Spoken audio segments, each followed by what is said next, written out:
Ako ang Kuya E.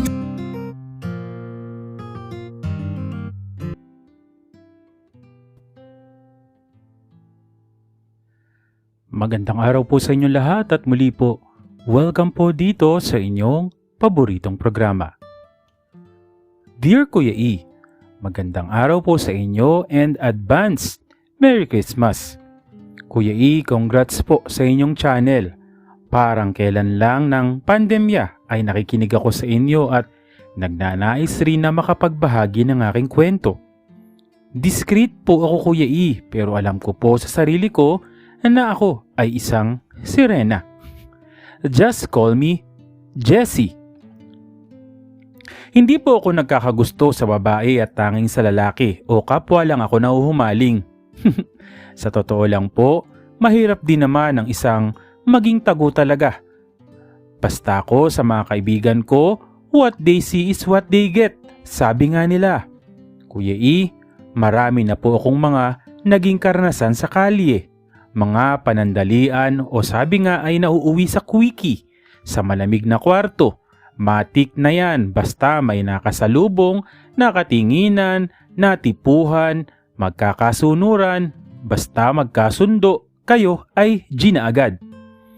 Pero Kuya E, sa lahat po ng mga namit ko ay may isang tumatak sa akin. Ang isa sa mga aking naging kahinaan noon ay mga kutis na moreno. Hindi ko alam kung bakit ganon pero masyado akong nahuhumaling sa mga morenong kutis. Kaya nga aminin ko na halos lahat ng nakaduko ay halos moreno. Hindi ko naisip Kuya E na pinangarap na may seseryoso o mauuwi sa isang seryosohang relasyon hanggang sa isang araw nga ay makikita ko si More. Short for Moreno.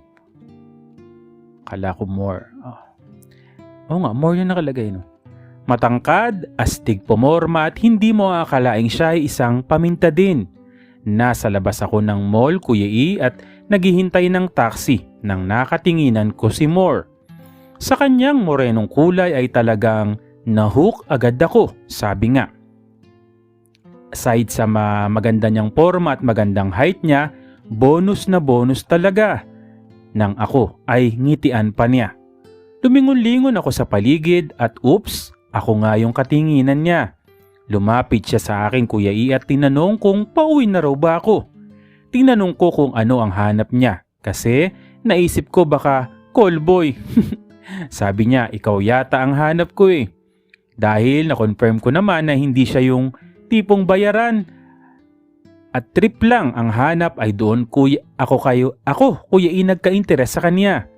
Paano ko ba naman mapapalagpas kung trip niya ako ay mas trip ko siya. Ang ngipin ni More, maputi at kissable, lips. Hindi ako usually basta-basta nagkasasama ng lalaki na nakakamit ko lang. Pero si More, naisama ko agad sa aking apartment. Malaki ang aking apartment, Kuya E. At nang dumating nga kami, sinabi niya na mag-isa ka lang ba dito? Sabi ko oo, ako lang. Gusto mo ba dito ka na din? Sabi ko naman, pwede naman. Magkano ba ang hati dito? O ang upa? Seryoso ka nga? Naghahanap ka ba ng apartment?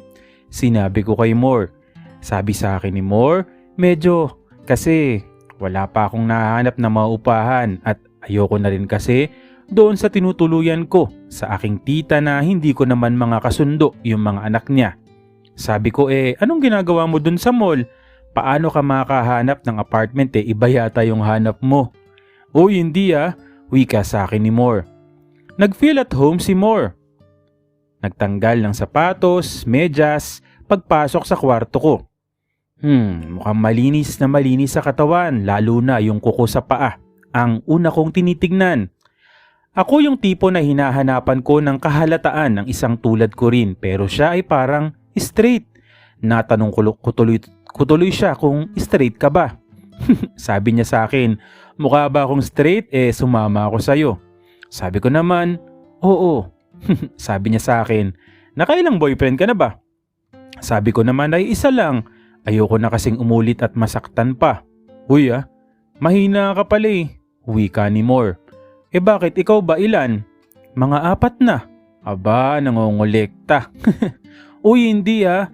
Masama ba na kaibig-ibig ako? Joke lang. Pero, tapos iniwan din naman ako. Wika niya. Maniwala, minahal mo ba silang lahat? Sabi niya, ay oo. Hindi naman ako nagbo-boyfriend ng wala lang o hindi mahal. Wow, sabi ko naman. Lumapit sa akin si Moore at tumapat sa labi ko. Shucks, wag ganito. Kahinaan ko. Mabango ang hininga niya. Sabi ko sa sarili ko, baka matunaw ako.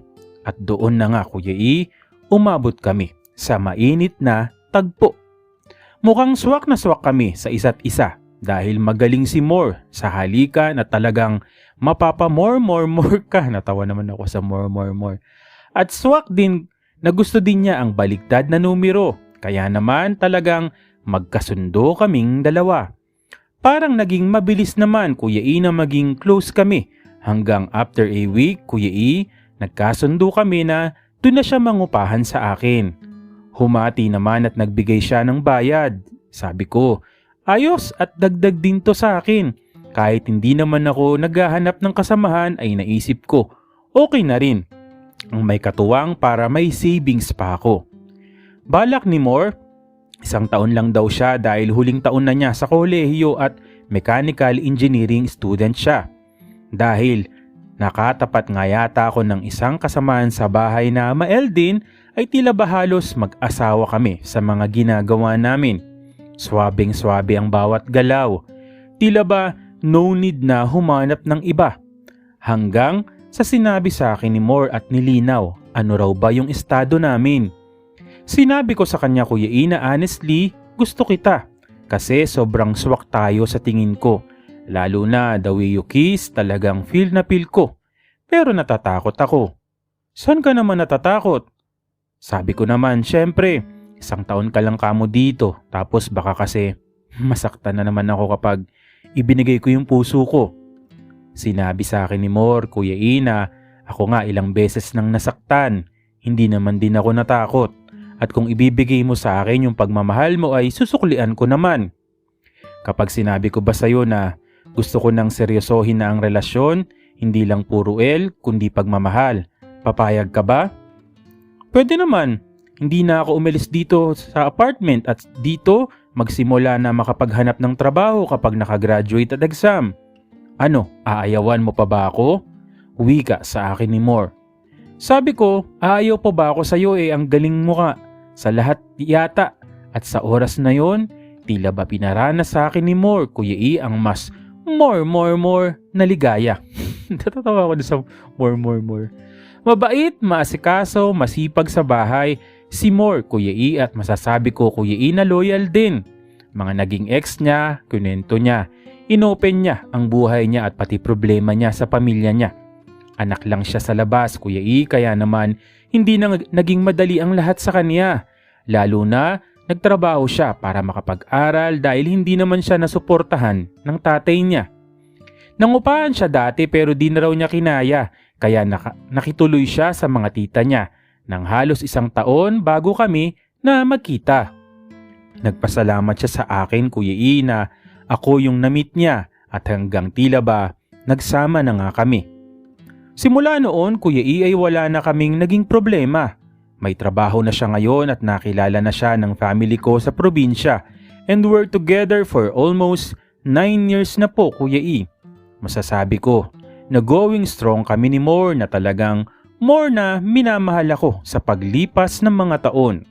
Sinabi sa akin ni Moore na ako lang ang best na nagmahal sa kanya, Kuya E, at swerte niya sa akin. Ako man din ay sinabi ko yon kasi hindi ko naman din inisip na may makakarelasyon pala ako na aabot sa 9 na taon matapos yung mga pakikipaglaro ko lang noon. Siguro nga po sa tamang timing, kahit sa kalye pa yan o lugar na hindi mo inaasahan at kung talagang kayo, edi kayo talaga. Kahit ano pa nga yung mga pagdaanan nyo ay magiging kayo. Hanggang dito na lamang po Kuya E. Jessie. Well, salamat sa iyo Jessie. No? Yun, no? marami na naman po maghahanap ng mabibilhan ng sana all. Well, no, sa totoo lang, no, marami namang mga ganyang kwento, story na sa tawag dito, likely talaga nagkakatuluyan yung discreet na gay rather than yung partner mo ay straight o mga ganon, no. Sa dami ng mga kwento dito na may mga kinakasama na straight tapos iniiwan siya dahil nalaman na lang niya nag-asawa o nabuntis yung girlfriend, ganon, di ba? Well, congrats sa inyo ni More, Jessie, and more years to come. Muli po, maraming salamat po sa patuloy na sumusubaybay, sumusuporta dito po sa inyong paboritong programa. Natawa ko dun sa more talaga.